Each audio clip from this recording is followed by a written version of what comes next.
Assalamualaikum dan salam Malaysia Madani, bersama saya Emran Azmi Rosli dalam Berita Pagi Sabah edisi Isnin 19 Jun 2023.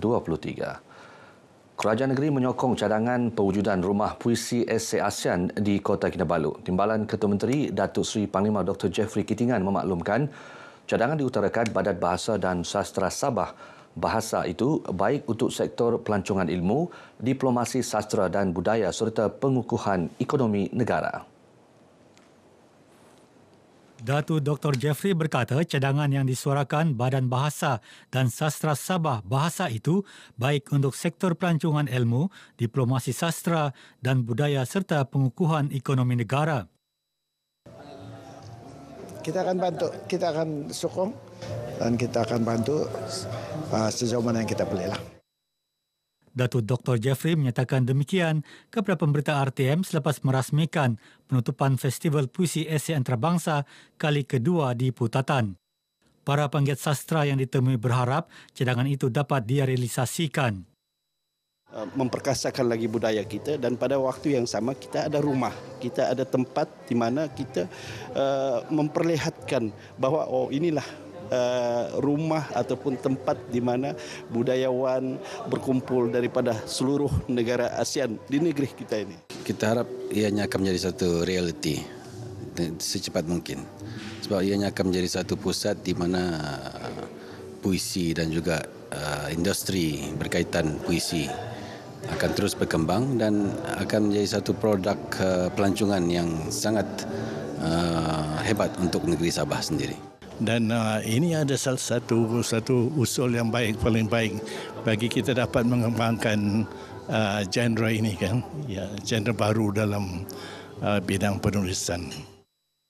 Sempena festival ini turut diadakan pelancaran buku serta penyampaian Anugerah Bakti dan Anugerah Harapan Bahasa, Anugerah Sastra Kemanusiaan dan Diplomasi ASEAN kedua 2023.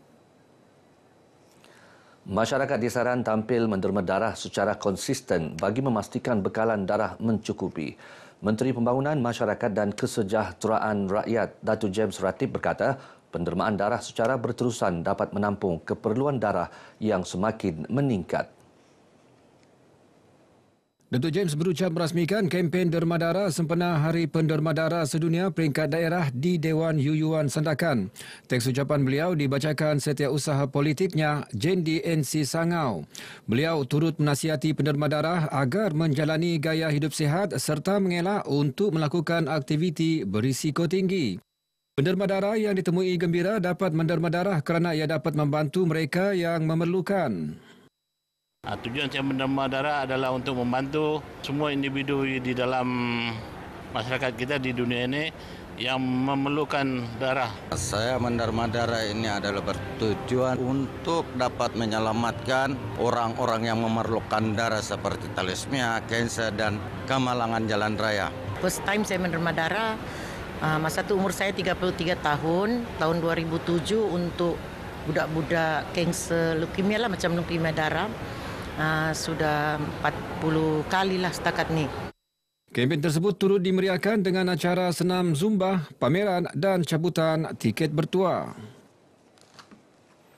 Jelajah Rakyat 2023, Parlimen Kalabakan menjadi platform terbaik menyampaikan dasar kerajaan demi kepentingan rakyat keseluruhannya. Jelajah yang diinisiatifkan Pusat Khidmat Parlimen Kalabakan bersama jabatan dan agensi kerajaan dan pihak swasta itu turut mengeratkan hubungan sesama masyarakat, pemimpin dan wakil rakyat. Ahli Parlimen Kelabakan Datuk Andi Muhammad Suryadi Bandi berkata, menerusi penglibatan pelbagai agensi kerajaan dalam jelajah itu, mereka boleh mendengar dan menyelesaikan masalah yang dihadapi rakyat.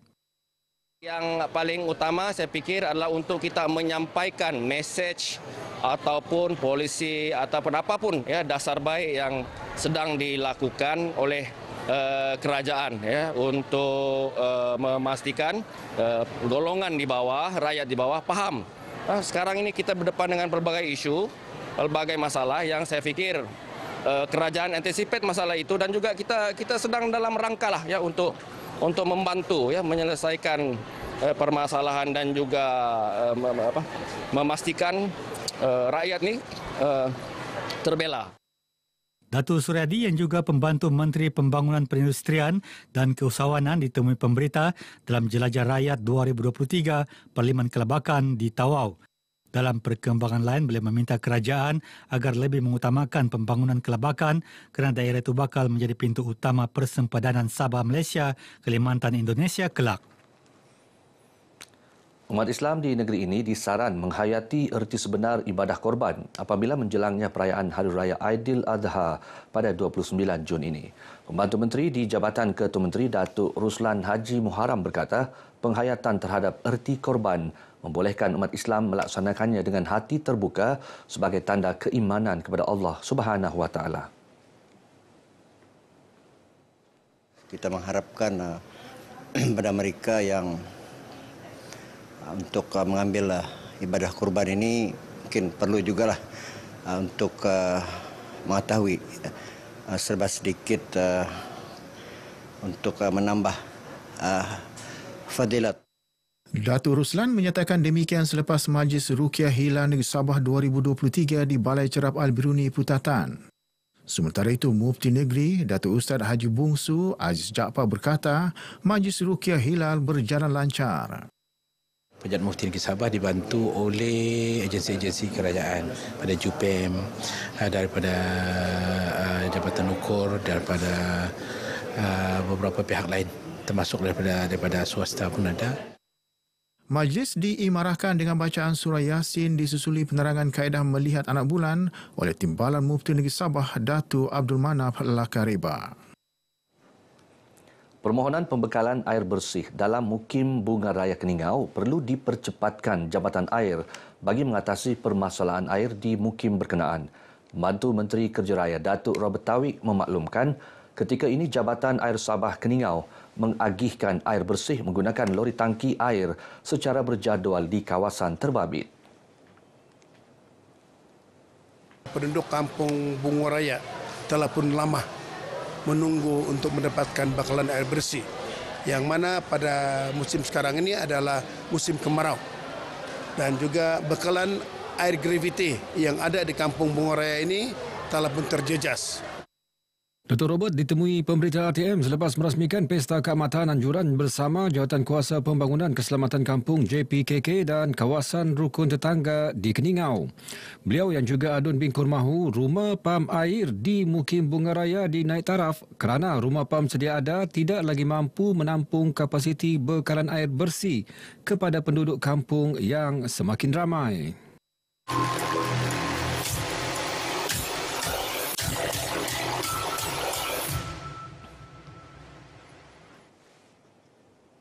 Sebanyak 20 pasukan wanita disasarkan untuk menyertai perlumbaan perahu naga antarabangsa Anjuran Gabungan Persatuan Cina Sabah FCAS tahun depan. Naib Presiden FCAS merangkap pengurusi penganjur perlumbaan perahu naga antarabangsa kali ke-8, Datuk Susan Wong Siu Guen memaklumkan sambutan dalam kalangan pasukan wanita dalam perlumbaan kali ini kurang memberangsangkan. Today we have 155 team, and then everybody is so happy, so enjoy the race. For the lady this year, I just come out a new category is for the lady 200 meter. I welcome all the lady can participate. I also encourage my lady staff. Next year, you all have to come out beside my children. Para pemenang turut berkongsi kejayaan mereka selepas menempuh latihan keras bagi menyertai perlumbaan berprestij ini. Alhamdulillah, kali kedua kami berjaya mendapatkan 3 emas, 1 perak. Alhamdulillah. So, satu pencapaian yang terbaiklah. So, kami sudah membuat preparation selama 2 bulan lebih kurang untuk hadir ke Sabah sini untuk memberikan pertunjukan yang terbaik kepada semua. Alhamdulillah, kami bersyukur apa yang kami dapat. InsyaAllah untuk akan datang tahun depan kami akan berusaha lebih keras lagi untuk menjadi juara. Perlumbaan itu menyaksikan Royal Malaysia Police A mengungguli kategori Piala Tuan Yang Terutama Sabah, sementara Royal Malaysia Police C mengungguli kategori Piala Sabah FCAS Dragon Trophy. Manakala pasukan kampung Sinam Puan Lawas A memenangi kategori Piala Ketua Menteri Sabah. Lebih RM200,000 berjaya dikumpul melalui acara Solidarity Run 2023 bersempena Dekad Antarabangsa Bahasa Orang Asli 2022-2032 anjuran Kadazan Dusun Language Foundation KLF. Pengerusinya Datuk Philip Lasimbang berkata dana tersebut akan digunakan KLF untuk terus memelihara, membangunkan dan mempromosi bahasa ibunda di negeri ini.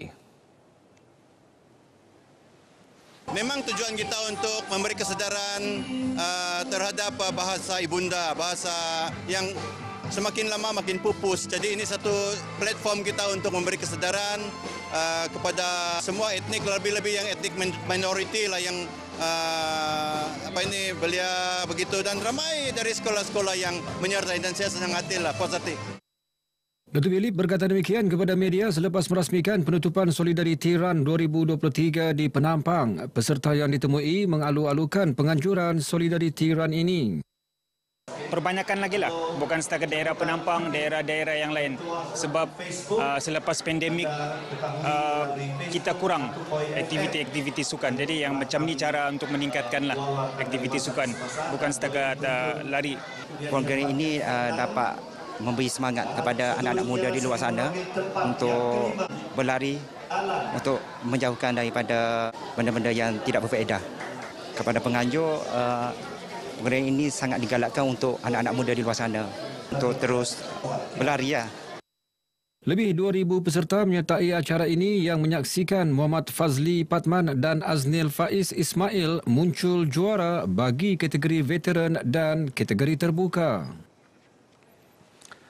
Uji bakat Bintang Kecil Zon Sabah 2023 kini kembali. Penolong penerbit Bintang Kecil Zon Sabah 2023, Renando Mondorias berkata, uji bakat itu diadakan bagi mencari 6 peserta ke peringkat akhir Bintang Kecil Zon Sabah pada 29 Julai depan.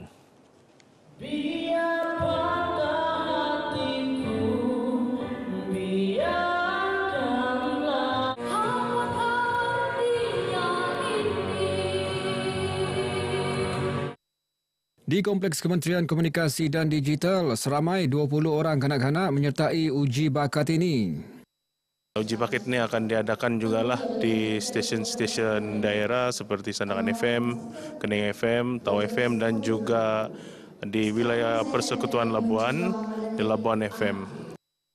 Juara dan naib juara Bintang Kecil Zon Sabah 2023 akan mewakili Sabah ke pertandingan akhir Bintang Kecil peringkat kebangsaan di Kuching, Sarawak yang dijadualkan pada September depan. Baik saudara, paparan itu mengakhiri perkembangan Berita Pagi Sabah kali ini. Menyusul selepas ini, Berita Pagi Sarawak, Malaysia Madani, tekad perpaduan, penuhi harapan. RTM, especially for you. Dinasi, on soy kapio, o sonong ko.